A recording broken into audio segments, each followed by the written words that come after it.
Capital. Estamos en comunicación con el economista Federico Machado para hablar sobre este tema. Federico, buenas tardes.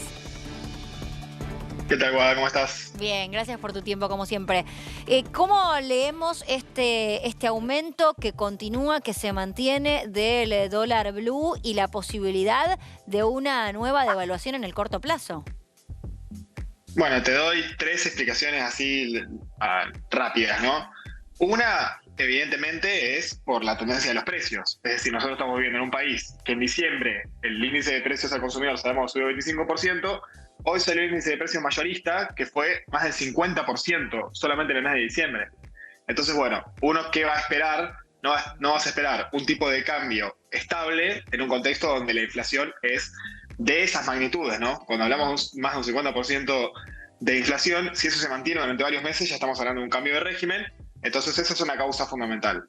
La segunda causa fundamental es que la propia política del gobierno empuja a la suba del dólar blue. ¿Por qué? Porque hoy todos los activos en pesos rinden muy por debajo de la inflación. El plazo fijo está rindiendo el 9%. Todos los bonos atados a la inflación están rindiendo tasa negativa, es decir, que rinden menos que la inflación.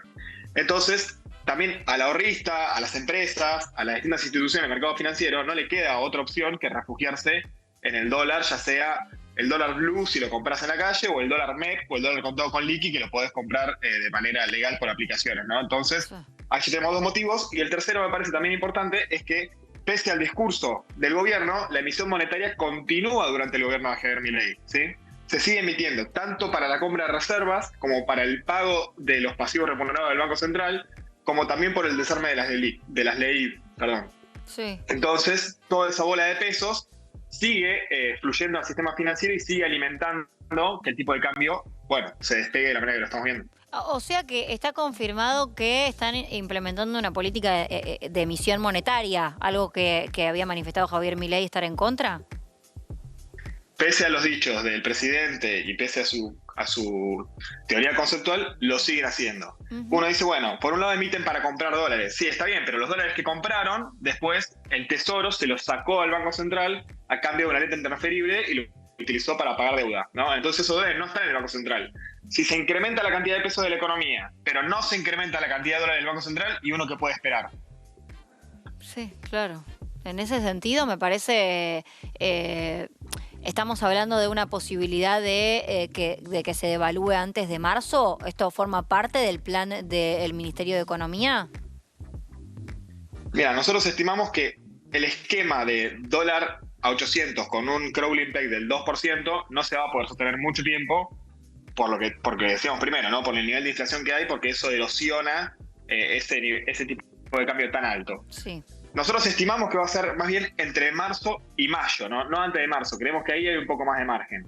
Creemos que se puede tolerar una brecha más grande, porque todavía el Banco Central sigue comprando reservas y porque la devaluación de diciembre fue tan alta que le dejó cierto control al gobierno. Ajá. Ahora sí, ya después de marzo, cuando ya tengamos un tipo de cambio a términos reales, más o menos lo que hoy sería 400 pesos, 500, 400 pesos, según cuándo sea la inflación de los próximos meses, y ahí ya va a empezar a tener problemas el gobierno y probablemente nos encaminemos hacia una nueva devaluación, como te digo, marzo, abril, mayo, en función de cómo evolucione, si consigue dólares del exterior, que cierran con el FMI, un montón de factores que todavía no tenemos, pero bueno, evaluamos ese rango de temporal.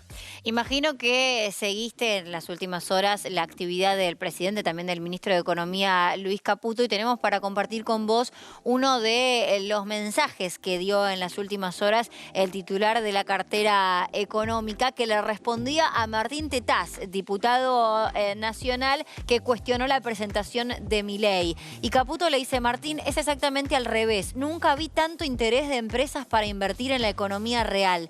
Todos asombrados con los cambios y la mayoría preguntándose si la política va a acompañar. El magnetismo que genera Javier Milei no lo he visto nunca, ni siquiera con Menem. Por supuesto que tiene una lectura política esta también, pero bueno, Tetaz lo que le decía, y ahí lo estábamos viendo, cuestionaba la presentación, hablaba de que tiene que ver con lo mismo el discurso en el que viene insistiendo Javier Milei en los últimos años, pero me quedo con esto que marcaba Caputo, que es la inversión que pretenden realizar aquí en nuestro país algunas empresas. ¿Esto tiene algún asidero?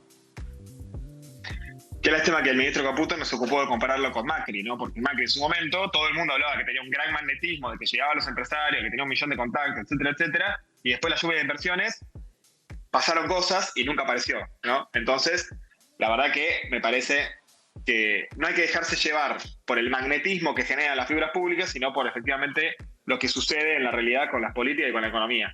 Sí. Es verdad que Menem y Milei tuvieron un punto común que son la voluntad de las privatizaciones, ¿no? Vamos a ver si eso se lleva adelante. Obviamente que es más posible que lleguen capitales de afuera cuando uno está intentando vender activos argentinos y obviamente dependiendo al precio de que intente venderlo. Si lo intenta vender a precio de remate o si intenta defender su valor en esta privatización de las empresas. Sí. Son todos temas que habrá que ver a futuro. Primero hay que terminar de pasar el debate de la ley ómnibus, ver cómo queda esta cuestión de las empresas disponibles para privatizar.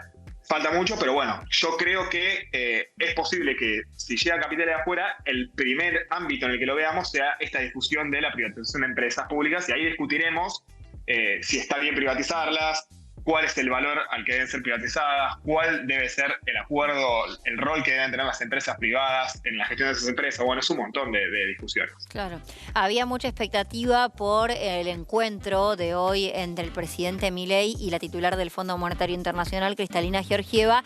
No es una novedad que el fondo apoya, ¿no?, algunas de las medidas, por no decir todas, que impulsa el gobierno de Milei, pero ya en varias oportunidades Georgieva ha dicho siempre contemplando a los más vulnerables, ¿no? ¿Qué podemos decir acerca del encuentro de hoy? Si tiene algún beneficio, entre comillas, a futuro por el acuerdo entre el FMI y Argentina. Bueno, no trascendió demasiado qué es lo que conversaron en ese encuentro, ¿no? El comentario fue más bien protocolar. Me parece que en esta instancia no vamos a ver mucho más de lo que ya se trascendió a partir del acuerdo con el staff, ¿no? Que vendrían alrededor de 4.000 millones de dólares, que parte de eso rápidamente lo tenemos que utilizar para reparar el fondo y que si acaso hay dinero fresco no va a ser en esta etapa, sino una vez que el fondo analice, si se quiere, la viabilidad política y económica del programa de Milei. Así que yo creo que es un pleno que está jugando el gobierno a que en estos primeros meses las cosas más o menos se acomoden y salgan bien. Y si eso no es así, bueno, ahí empieza a desbarajustarse todas las demás cuestiones. Que lleguen capitales de afuera, que logren un acuerdo duradero con el fondo, o que logren más dinero, que avancen con la propuesta de dolarización. Todo eso depende, me parece, de cómo transcurran estos primeros meses. Federico, muchas gracias por la comunicación con IP. No, Guadalupe, gracias a ustedes. Hablamos Hasta pronto. luego.